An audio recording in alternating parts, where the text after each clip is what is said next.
الرحمن الرحیم. سلام، عرض ادب و احترام خدمت دوستان عزیز.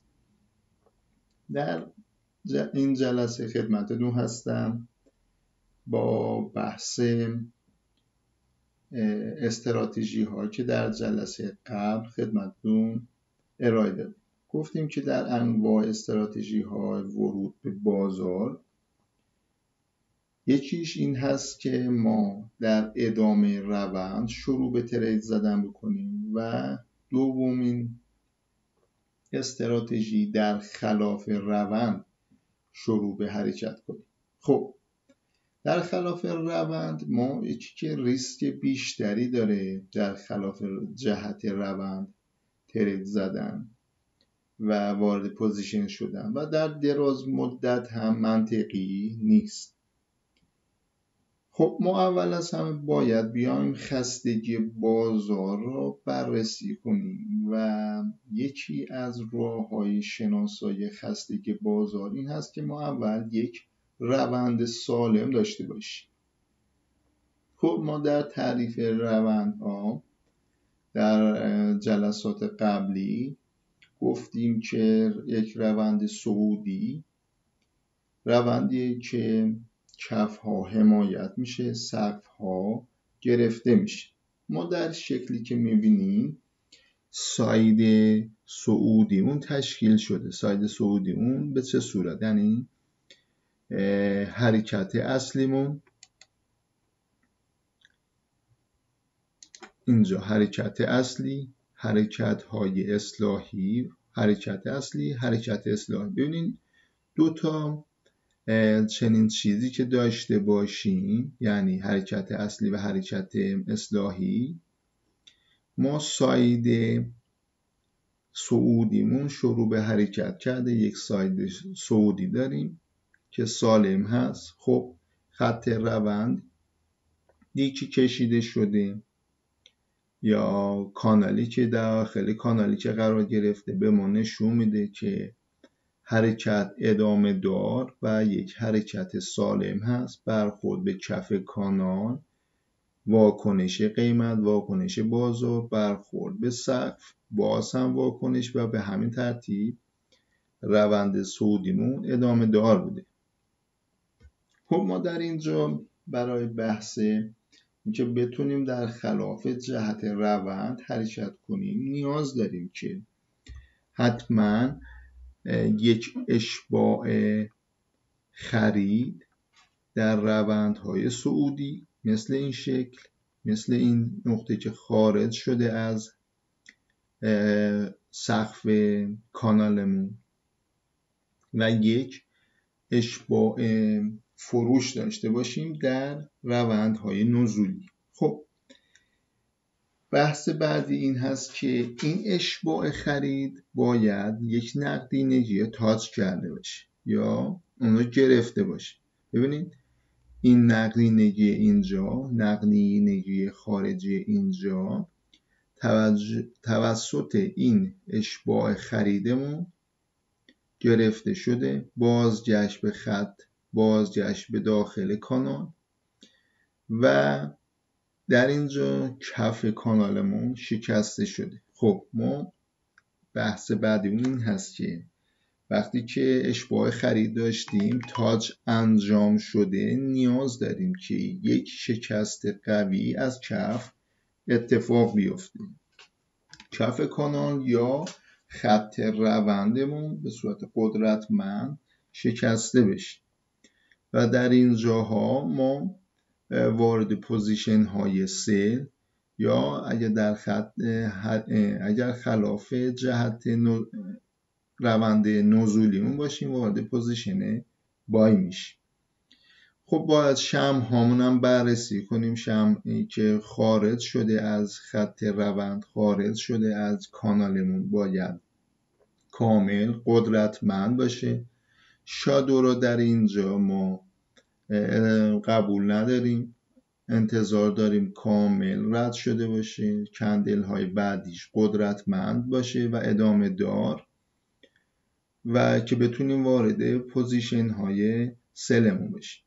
در بحث گرفتن نقدینگی گفتیم تاچ یا گرفتن، یعنی میتونه با یه سایه با یه حرکت کوچیک اینجا رو تاچ کنه و شروع به حرکت کنه.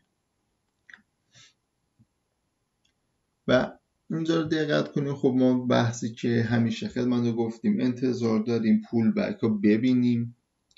پول بک دیده شد مثل اینجا، یعنی خط روند شکسته شده، پول بکمون دوباره به خط روند و ساید نزولیمون تشکیل شده باشه، حرکت اصلی اصلاحی و آخرین کف گرفته بشه و ما در این نقاط وارد پوزیشن سل بشیم. دقت کنیم که خیلی از مواقع بازار بسیار سریع وارد حرکت میشه و اجازه ورود به ما رو نمیده. شاید قبلا هم خدمتتون گفتم در این مواقع نیاز نیست که عجله کنیم و بگیم از بازار عقب افتادیم. همیشه اینو به خاطر داشته باشین، همیشه بازار باز میگرده و نقدینگی هایی که پشت سرش هست میگیره. پس احساسی وارد بازار نشین. وقتی که یک حرکت های قوی رو میبینین یک دفعه وارد بازار نشین. احتمال همونجور که سریع ریخته، همون که با سرعت حرکت کرده، همونطور میتونه با سرعت بازگرده. پس صبر داشته باشیم. حرکت های پول بک اگه داشته باشید چه بهتر، میتونیم وارد شیم و وارد بازار شیم به موقع. اگه نبود، اگه مثلا در این نقطه با یک کندل قدرتمند شکسته شد و سریع حرکت ها، کف ها و خطوط حمایت، خطوط مقاومت با سرعت شکست و اجازه ورود به بازار نداد، احساسی وارد بازار نشین. صبر کنید، همیشه باز میگرده و اینا موقعی میبینید که خودتون وارد معامله گری میشین، میبینید که همیشه باز میگرده و چنین نقاطی ها دوباره چنین حرکت های بازگشتی ها ازش میبینید، فرصتی دوباره به همون میده. من در اینجا صرفا فعلا حرکت های سعودی ها آوردم، ولی در اسلاید آخر هم در شکل آخر هم حرکت نزولی اومده. ببینید اشباع فروش داریم، نقدینگی گرفته شده، اشباع فروش اتفاق افتاده، باید بازگرده. اگر از اینجا بزنید بیرون که اشباع انجام شده، به کف کانال برخورد داشته باشیم ولی وارد نشه. خیلی از مواقع در این نواحی، در این محدوده ها، فروشنده های اینا در خودشون میبینند که بخوام مثلا یک نقطه‌ای، یک حرکت، ادامه حرکت با سرعت بیشتری انجام شه. خیلی از مواقع این اشباع خرید بازگشت به داخل کانال یا بازگشت به خط روند نداره، یه برخورد کوچیک داره و با سرعت‌های بیشتری به ادامه حرکت خودش بازار ادامه میشه، یعنی حرکت روند نزولیمون ادامه دار میشه با سرعت بیشتر. پس باید ما منتظر بمونیم وارد کانال یا وارد خط روندمون بشه. در اصل وارد اینجا خط میشه گفت که وارد کانال بشه. خط روند نزولیمون این خط هست. این خط باید منتظر باشیم به وسیله یک کندل قدرتمند برای مثال در این محدوده شکسته بشه، پول بک زده بشه و در این محدوده ها ما میتونیم وارد پوزیشن بای بشیم. گفتم در اسلاید قبلی هم توضیح دادم، خیلی مواقع میشه که وقتی که این خط روند نزولی شکسته میشه، بازار با روند و سرعت بالا حرکت خودش انجام میده، اجازه نمیده وارد شین. سریع و احساسی وارد نشین. میتونین اون روز اصلا ترید نزنین، منتظر بمونین. باز میگرده، فرصت همیشه میده که ما همیشه این فرصت رو به ما میده که دوباره وارد بازار بشیم. خب ما در اینجا بحث استراتژی هامون به پایان میرسه. من باز هم اگر در بحث ترید هایی که میزنم چنین مباحثی رو دیدم و ترید زدم، فیلمشو میگیرم خدمت رو ارائه میدم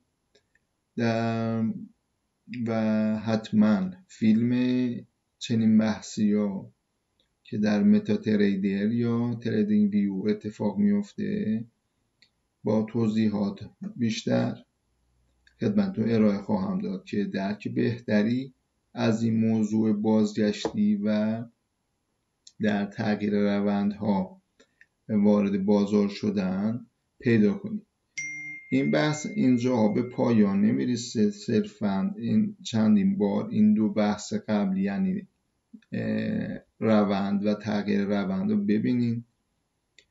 ما در ادامه بحث های دیگه ای هست که از همین ها نشأت گرفته و میتونیم استفاده کنیم در بحث های آموزشی بعدیمون و اینها همه ادامه دار هست. خوب با دقت ببینین، یادداشت برداری کنین و من سعی کردم که هر جلسه هر هفته یک